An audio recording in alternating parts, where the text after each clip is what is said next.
bila SEM 1, SEM 2 tu untuk core subjek bagi mechanical engineering kat tu kita kena struggle jugalah. Masa tu kita kerja dekat industri kan. Kerja industri ni hari-hari dia akan pergi buat benda yang sama. Bila saya pergi pada masa tu lah, hormat student, pelajar-pelajar dari Sabah ni dengan guru masih lagi menebal.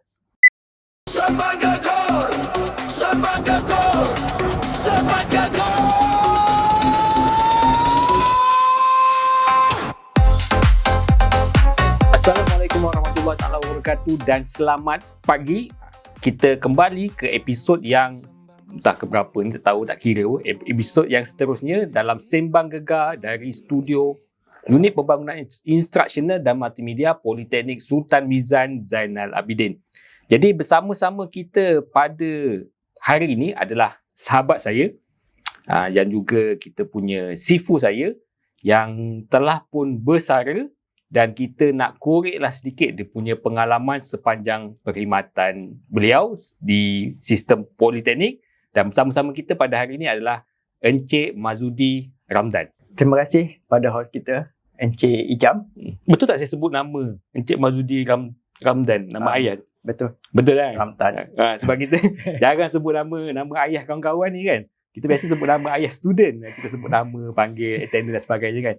Okey, jadi kita tak nak bercerita panjang lah. Kita kalau boleh tak nak melirik-lirik sangat kita punya podcast ni. Kita nak straight to the point. Jadi macam biasalah kalau mana-mana guest yang dalam kita punya podcast in person, ini kita fokus pada in person. Jadi boleh tak Encik Mazudi cerita sedikit latar belakang peribadi, lahir kat mana, kampung mana, sekolah mana, belajar mana, sebagai permulaan kita lah. Alhamdulillah, terima kasih. So saya sebenarnya dilahirkan di satu, dipanggil, kalau Kelantan dipanggil Jajahan lah, Jajahan Macang. Dan saya dia ada dia dari Pulai Condong, Macang Kelantan. Pulai Condong, Macang Kelantan. Condong, tapi Pulai Condong pun saya masuk kampung sikit lah. Maksudnya Pulai Condong tu macam dia punya mukim lah. Ya betul. Macam daerah situ lah. So belajar sekolah rendah saya masuk sekolah rendah tahun 77 lah. 77 saya masuk darjah 1 di Sekolah Kebangsaan Pulai Condong lah. Sampai darjah 6 kat situ. Dan seterusnya saya belajar untuk sekolah menengah di Sekolah Menengah Kebangsaan Macang. Sehingga form 5 lah. Dari situ saya melanjutkan pelajaran saya dalam diploma ke, masa tu dia panggil ITM lagi lah, Institut Teknologi Mara, yang UiTM sekarang ni. Pada tahun 88 saya start diploma saya. Saya baru darjah 1 masa tu. 88 saya baru darjah 1. Ada cameraman kita tak lahir lagi. Memang layak saya bersara. So diploma saya ambil Applied Science masa tu. Applied Science. Major dia textile. Applied Science textile. Dia bukan engineering. Dia macam mana? Dia ada Applied Science. Dia science, diploma sains gunaannya tu lah. Ya. Sains gunaan. Textile. Textile teknologi. 3 tahun dekat sana. Habis 91. 1991 habis. Di mana? UiTM mana? Shah Alam. Masa tu Shah Alam kecil lagi lah. Masa tu UiTM Macang lagi tak? Belum lagi lah. Belum. Tak banyak lagi. Sebab sekarang ni kalau nak ikut UiTM, semua kos-kos diploma tu dah ada kat Cawangan kan. Macam degree yang ada dekat Shah Alam.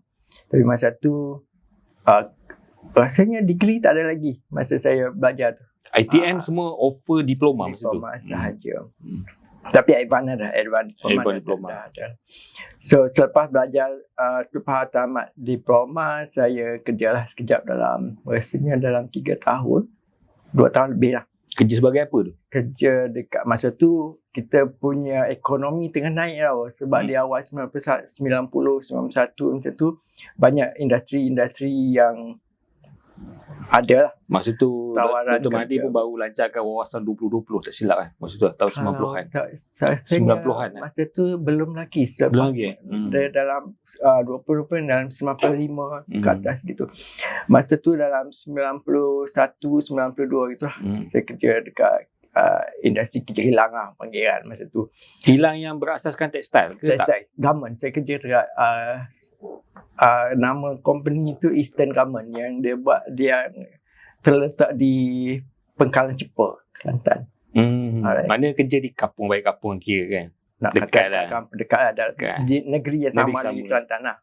Okay, kat situ sempatlah dalam 2 tahun lebih sebelum saya apply ke itu sekarang apa ni UTHM sekarang lah. Tapi masa tu masih lagi dia panggil Pusat Latihan Staf Politeknik, PLSP.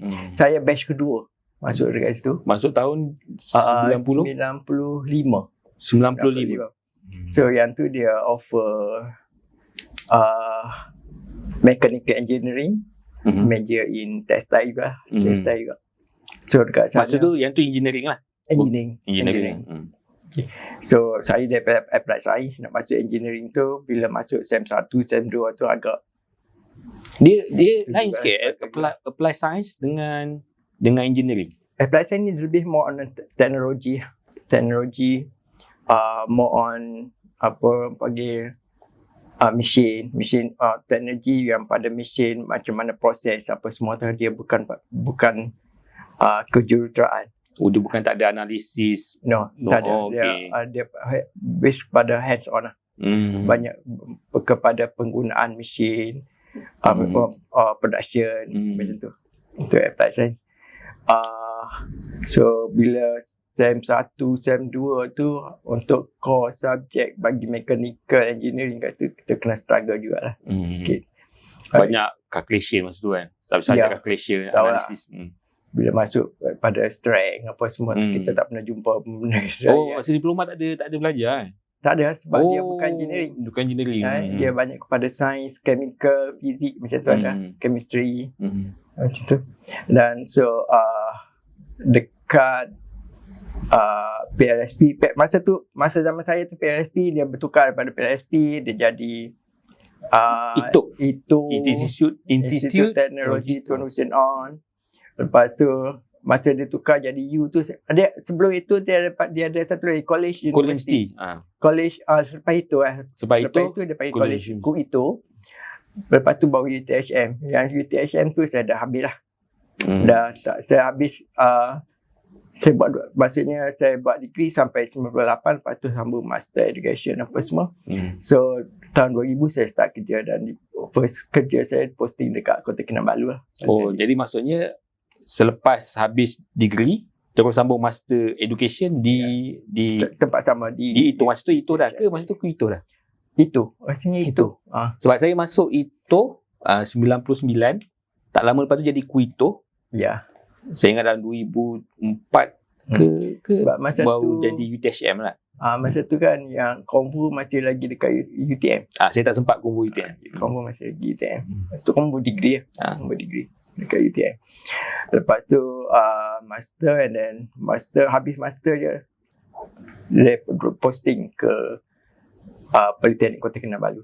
Oh, first posting di Politeknik Kota Kinabalu. Ya. Jadi memang pilih untuk jadi pendidik ke macam mana? Ke masuk PLSP tu masuk memang target lah. Jadi pensyarah atau jadi cikgu? Tak juga jam sebab masa tu kita kerja dekat industri kan. Kerja industri ni hari-hari dia akan pergi buat benda yang sama. Dia masa di industri tu Encik Mazudin sebagai technician lah, lebih kurang macam itulah. Dia technician lebih kurang. Dia panggil post tu senior technician. Saya punya tugas tu dia macam work study lah. Work study ni dia macam kan ada operator, ada operation dia, gunting baju ke, jahit baju ke. So work study ni dia untuk nak tahu rate berapa kita nak bayar kepada operator tu based kepada time. Berapa minit dia boleh siapkan satu operation. So daripada minit tu, masa tu dia akan convert kepada rate berapa sen untuk per minit lah. Dari situ base. So kerja saya work study tu untuk nak tentukan berapa rate untuk bayar kepada setiap operator. Oh, ada CP dia kan? Ada calculation dia lah. So agak menarik juga, cumanya bila dah masuk tahun kedua, tahun ketiga tu saya try untuk cari satu benda yang lain pula tu saya buat. So saya jumpa iklan. Jumpa iklan dekat Surat Khabar. Masa tu PLSP, dan dia memang mention dekat situ lulusan applied science gunaan teknologi tekstil layak untuk mohon kepada engineering tu. So saya menggunakan diploma tu, apply ke PLSP tu, dan alhamdulillah boleh dapatlah masuk tu tahun 95 tu saya start kat sana. So nak kata saya memang bercadang untuk jadi pendidik tu, masa tu tak fikir pun. Even dalam iklan tu dia cakap, dia ada mention lah macam graduan kat sini akan ditempatkan di politeknik semua, sebab dia masa tu nama dia pun pusat latihan staf politeknik kan. Tapi saya tak fikir pun sebab masa tu saya fikir nak sambung belajar. Tapi alhamdulillah bila habis master apa semua tu, dan kita diajar untuk mengajar apa semua tu, minat tu ada tak dia datang bagi sendiri lah. Sebab kita tahu cara macam mana nak belajar, macam mana prosedur belajar, nak mengajar apa semua tu. Tapi maksudnya Cik Wan Sudi start mengajar tu umur agak lewat jugalah. 28 saya mungkin. start kerja tu umur dah masuk 30. 30 dah? Ya. Masa tu bujang lagi? Bujang lagi. Jadi masa pergi ke KK tu bujang lah? Bujang lagi. Bujang lah. Itulah macam nak kata ada minat ataupun kita nak start, kita bercadang untuk jadi pendidik tu, masa tu tak fikir lah. Kita memang nak sambung belajar dan kita dimasukkan dalam sistem staf politeknik. Jadi masa sampai di KK, mungkin first time masa tu kot, ya, naik kapal terbang kan, dan mungkin juga masa hari pertama mengajar ni, sebab kita di Semenanjung ni kita punya komposisi kaum tu berbeza sikit dengan Sabah kan. betul. Jadi apa perasaan bila mula-mula start mengajar? Ingat tak subjek apa yang mengajar mula-mula dulu, dan student berapa ramai? Ingat lagi tak? Dia sebenarnya macam kita bila last semester dekat itu kan, kita ada latihan mengajar kan. Latihan mengajar 6 bulan ke berapa. Lebih kurang 3 bulan ke. Sebenarnya experience mengajar kita bermula dekat tu lagi lah. Maksudnya itu sebenarnya first time kita mengajar. Masa latihan mengajar tu dekat mana tu? Dekat Politeknik Kota Baru. Politeknik Kota Baru. Masa tu mengajar set-set kita lah. Rumah saya dekat kat situ, so kita borong kat situ lah. Jadi masa kita panggil training lah, praktikal kan. Masa latihan mengajar tu, saya kena mengajar subjek termo rasanya. Thermodynamics? Iya, thermodynamics. So itulah first time kita mengajar, dan rasa seronok lah masa tu, sebab tahulah kita praktikal kat situ, time tak mengajar, kita tak ada kerja apa nak buat pun kan. So bila masuk kelas tu, barulah life kita sebagai pengajar tu ada dalam kelas tu. So maksud live macam mana? Maksudnya rasa seronok, terisi sikit lah. Itu je yang membuatkan bila kita training tu, masa dalam kelas tu lah kita apply kan, kita aplikasi, kita seronok dengan apa yang kita nak buat masa tu lah. Dan masa tu nak kata budaya, kalau budak-budak student Kelantan pada masa tu sama dengan budaya saya sendiri lah, sebab saya bahasa dari situ. So bila pergi ke KK,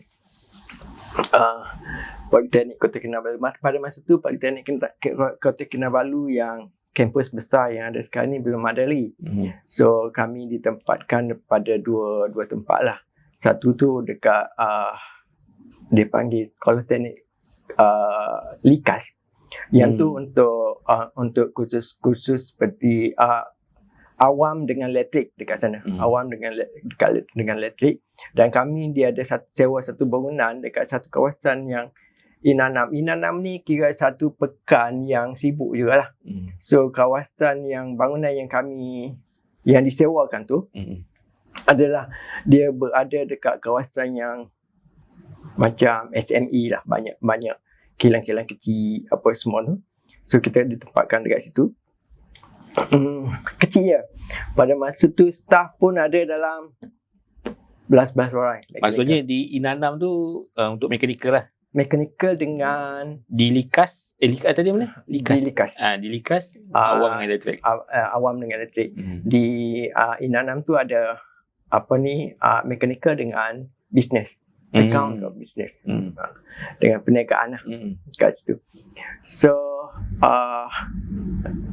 bila tengok student daripada sana, dia shock juga, ada culture shock juga lah, sebab 1 jam dari segi bila saya pergi pada masa tu lah, hormat student, pelajar-pelajar dari Sabah ni dengan guru masih lagi menebal berbanding dengan hormat pelajar kita, hormat respect dia tu dekat berbanding dengan Semenanjung. So dekat sana cikgu, guru, pensyarah tu memang sangat dihormati. Tak adalah nak tinggi suara, tak ada nak melawan benda-benda tu yang kita rasa okey, maksudnya dia ni masih lagi menebal respect dia tu dekat cikgu-cikgu. Even bukan saja dekat dalam kampus tu, even macam kat bandar, bila kita keluar bandar dia tahu kita ni cikgu, respect dia tu masih macam cikgu yang tahun 70-an dulu bila ada kat kampung kita kan, semua orang kampung kenal dia, dia respect dengan cikgu. Bukan macam yang kalau macam sekarang ni cikgu tu level dia dah sama level dengan semua orang lah. Tapi dekat sana so itu antara shock saya. So saya rasa lagi memudahkan kerja kita untuk proses PMP lah. Sebab bila student tu respect, dia senang dengan kata. Maksudnya bila dalam kelas tu kita punya pengajaran tu jadi fluent, jadi mudah lah. Kita tu nak mengajar apa semua, tak ada kata yang ada yang degil ke. Ada. Tapi suasana kelas tu memang pelbagai bangsa lah. Ada Kadazan, mungkin ada Melayu, dekat Melanau. sana Melanau Sarawak. Dekat sana yang main kaumnya adalah Kadazan, Dusun dan bangsa, kita panggil bangsa. Kalau datang daripada sebelah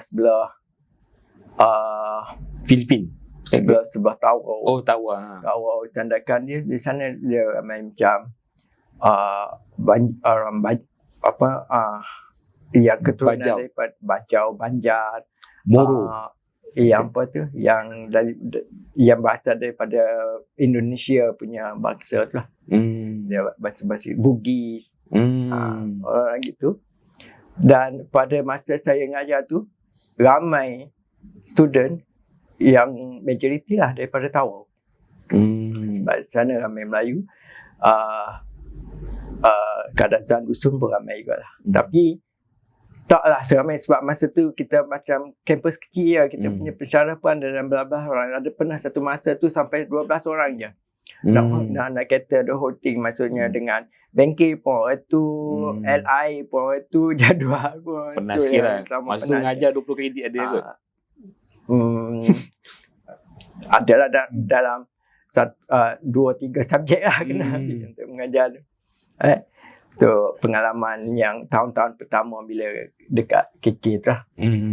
Saya, so dia agak memberikan kita pengalaman yang bagus juga lah dekat situ. So tahun-tahun pertama. Okey, jadi kita akan sambung ke blog seterusnya untuk menceritakan lagi pengalaman Cik Mazudi di Kota Kinabalu. Dia sebenarnya aktif juga di Kota Kinabalu. Kita tengok dulu apa yang dia aktif di Kota Kinabalu dan juga apa yang dibuat selain daripada mengajar kejuruteraan mekanikal. Kita sambung lagi pada blog kedua podcast Sembang Gegar PSMC. Bukan sembang kosong, bukan sembang bohong, sembang berisi, ilmu diisi.